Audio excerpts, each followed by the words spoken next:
I want to talk about what's happening out here with Miss Ayesha Curry. Oh, shit.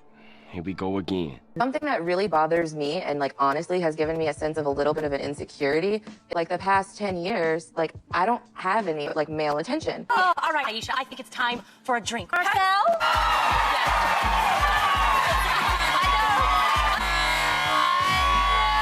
Four kids. Did you always knew you wanted a big family? No. So, I didn't want kids. I didn't want to get married. I was never the little girl that like dreamt about the wedding dress and all of that. And then it happened so early in my life.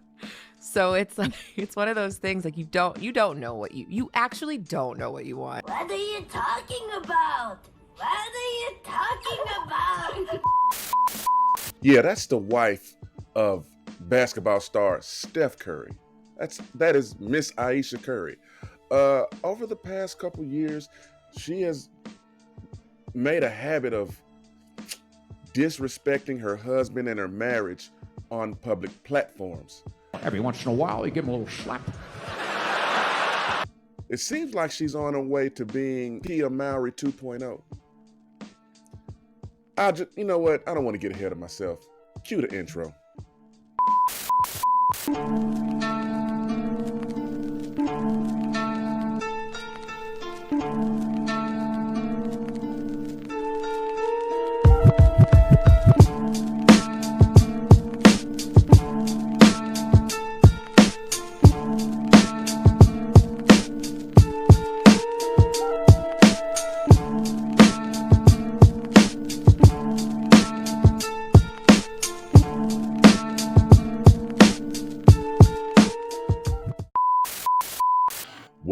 Welcome back. I'm back, ya gold-brick taxes! I have returned. If this is your first time finding my channel, the name of my channel is in the intro. Who am I? I'm Unc L. You call me Unc for short. Why? Because I'm old as hell and I'm somebody's uncle. And I'm that uncle that tells you what you need to hear, not what you want to hear.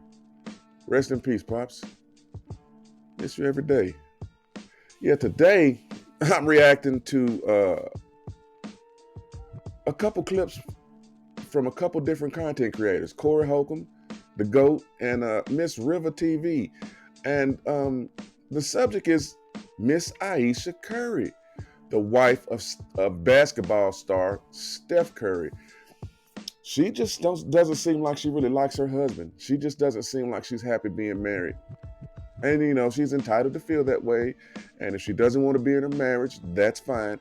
But I feel like she's going to be a Tia Mowry 2.0. She's going to get out here and see what these streets really have for her. It's not a damn thing.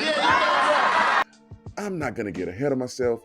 But before we get into the content, if you would, give me a like, give me a sub, give me a share, and Tell me what y'all think in the comments. shout out to my day one subs and shout out to my new subs. Man, I appreciate all of y'all pulling up with me. Thank you from the bottom of my heart. Help! Hold up. We done crossed that threshold. Oh man, shout out to all my subs, man. Y'all done finally got me 1,500 subs.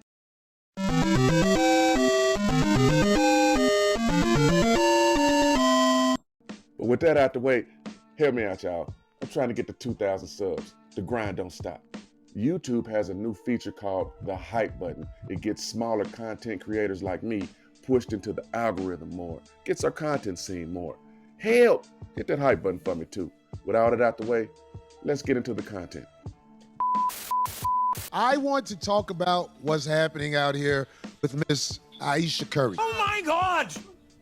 No one cares. Absolutely no one. And I didn't want to say nothing as a man who has strong opinions about what he witnesses. But just in case somebody doesn't know, people don't know, can you tell the people what's happening with Ayesha Curry? I got that picture of her because I want people to see who is trying to over a Hall of Famer NBA. That's Garfield the cat up there.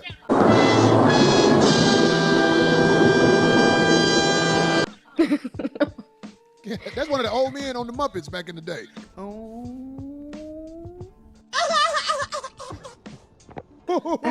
That's Mortimer from. Anyway, can you tell the people what's happening, River? I know you talk. Go ahead. Listen, I absolutely can, but I think that just like how you're saying that, I think we should preface this with it reminds me of the situation that happened with Travis Hunter, where everybody's like, don't do it. You know, be careful. We know, we can see the red flags. And he took it as an offense because obviously that's his girl and he wants to protect her and all this kind of stuff. But it's the same thing in this situation. It's like, because of the love and appreciation that people have for Steph Curry, that's why it's such a big thing. It's not people are trying to attack him or they don't want him to be happy. It's like, I don't think I can even grasp how Steph Curry is married to a woman who is acting like a bitter baby mama in the marriage. Like, that is just, it's mind-boggling to me. Women are just pure evil. It really is. And it reminds me too, because when I first started talking about this situation, we all know Red Table Talk happened and Ayesha Curry was there with her mother-in-law, okay? At the same table with Jada, which that's a whole different conversation. Yeah. And she was saying how she wasn't getting the same attention from men that Steph Curry gets from women. Something that really bothers me and like honestly has given me a sense of a little bit of an insecurity is the fact that like there are all these women like throwing themselves, but me, like the past 10 years, like I don't have any of that. Like I have zero, this sounds weird, but like male attention. And so then like I begin to internalize it and I'm like, is something wrong with me? You cannot make this shit up. Well, of course not, sweetie, because he's the star, first of all. Second of all, if you're in a marriage and you're happy, why would you even want said attention? So that was like the first kind of strike that we saw going on. And, there was a situation where she was on the talk show, The Real. And, some guys came out and was serving drinks to the ladies. And she was like, forcefully like doing this gesture like, oh, I'm trying to keep my ring on. Oh, all right, Ayesha, I think it's time for a drink. What do you say?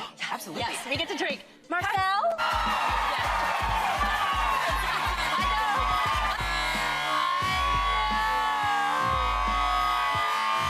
Boy, ain't no way, boy. Boy, ain't no way, boy.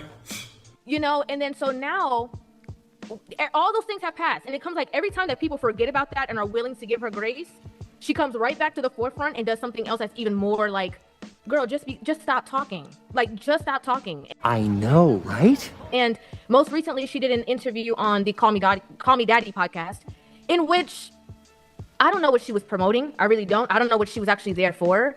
But the woman who was doing the podcast was throwing her bones of admiration. And it was like Ayesha turned into Serena and was batting down all of the alley-oops that the lady was trying to give her. Like, oh, it's amazing. Like, you have this amazing husband. It's kind of like, oh, the guy in high school. But you're going to say like in high school, like on the court, you're like, at church, he was the guy. At church. Was he the basketball guy in high school or no? Apparently he was, but I genuinely didn't pay attention to that. I didn't even like him like that. Like, oh, so, but you have these kids. Like, aren't you so happy? Kids? I didn't even want kids. 4 kids. Did you always knew you wanted a big family? No. So I didn't want kids. I didn't want to get married. I thought I was going to be career girl and that's it. And I was never the little girl that like dreamt about the wedding dress and all of that. And then it happened so early in my life. So it's like, it's one of those things like you don't know what you actually don't know what you want. Well, fuck you. Get the stepping. I let them clips go because I wanted to demonstrate how blatantly obvious Miss Ayesha don't like her husband, Steph Curry. He's got a point. I mean, you can see it. She projects it. She disrespects him openly. I won't say every chance she get, but it's just there, right? And what's crazy is she says she feels unfulfilled and she wanted to do this and that. You know what I bet would help? Having a husband that makes $200 million and can bankroll anything you want to do.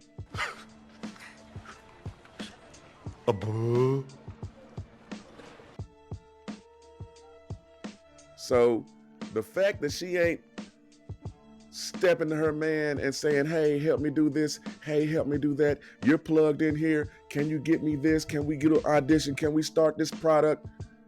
No, I don't want this family. I didn't want to be married. I didn't see myself as being married. He's just some dude. What?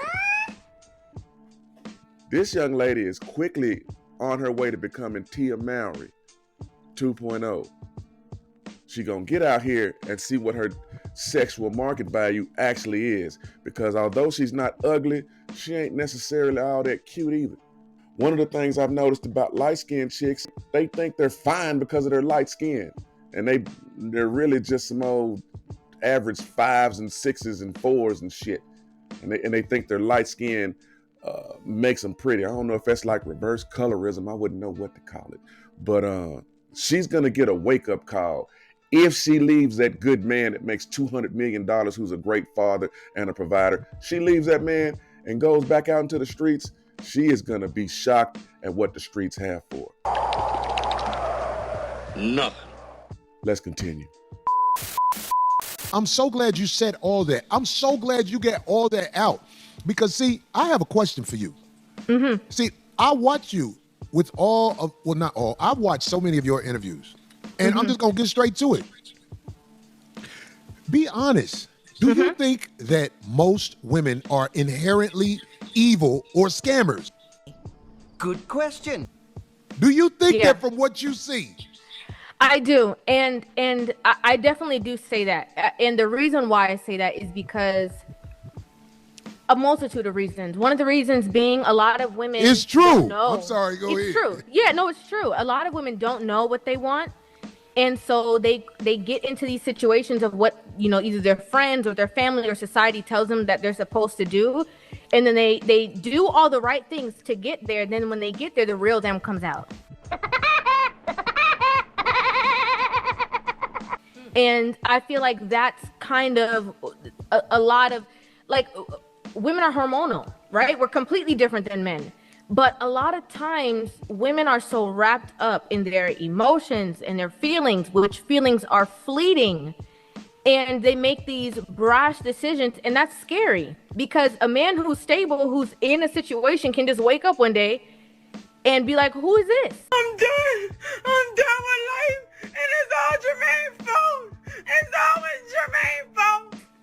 Like, it takes evolution for women to be, in my opinion, more stable, more logical thinking. I want to say this.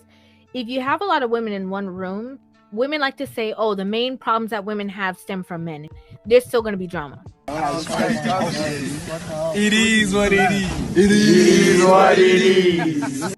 There's still going to be chaos. A lot of women are moved by emotions. Oh, I felt like she gave me this crazy look, and so I'm gonna. Or I felt like she did this, or she said this to me wrong, and so I'm gonna. It's like a reactive thing based off of feelings or emotion. And that is a scary thing, because everything can be good, for all this time, and then a short span of something going wrong can make you erase all the good that somebody has done. And that is a trend that I see on a lot of women. Is it all women? I can't say all women. Will I say it's a lot of women? Absolutely. Like, I think it so you takes think the there's work. a way they can become logical thinkers? You think there's something on this planet that can make them that way? Hell no. I think it's never going to be the same as a man.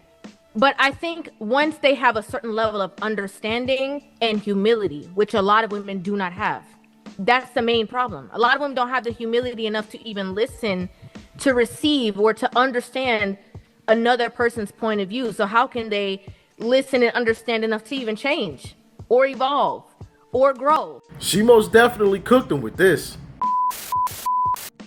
Yeah, I don't agree with Corey's question and Miss Rivers' response about most women being scammers and evil. I will say most women are self-centered, and it's demonstrated through chicks like Tia Mowry, who left her marriage because she was basically unhappy, and she felt like she had graduated from it and it was time to move on, and she was ready to get back out in the streets. Destroyed that family. You're a dumbass. Or Remy Ma had a solid ass dude like Papoose at the house, and she goes out and gets the Dollar Tree, dollar store, Family Dollar version, knockoff version of motherfucking Papoose. You know what I'm saying? The imitation G.I. Joe. She had the G.I. Joe at the house. She went and got the real guy action figure.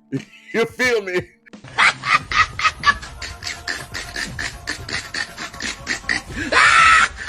She got the imitation. And that brings us to Ayesha Curry. She got a dude that make $200 million. You don't hear about any scandals. He ain't like all these other NBA players, got 15 kids by 17 women, all spread out, ain't got no money because he's paying $2 million a year in child support. You know what I'm saying? Steph has all his kids with her. Married her at a young age just to show her, I'm not like these other dudes. It's me and you. And she said she said she didn't want to get married and she didn't want children. Fellas, now damn that. Ladies, do y'all see why we don't want to get married? If good dudes like Papoose or Corey Hardrick or Steph Curry can't keep women, what chance do we have? That's a good question, homie. That's a good question. The juice ain't worth the squeeze, and I'm not finna keep running my mouth. I just find it interesting how unappreciative this lady always seems to come across. If you would, give me a like, give me a sub, give me a share, and I'll catch you on the next one. Toodles.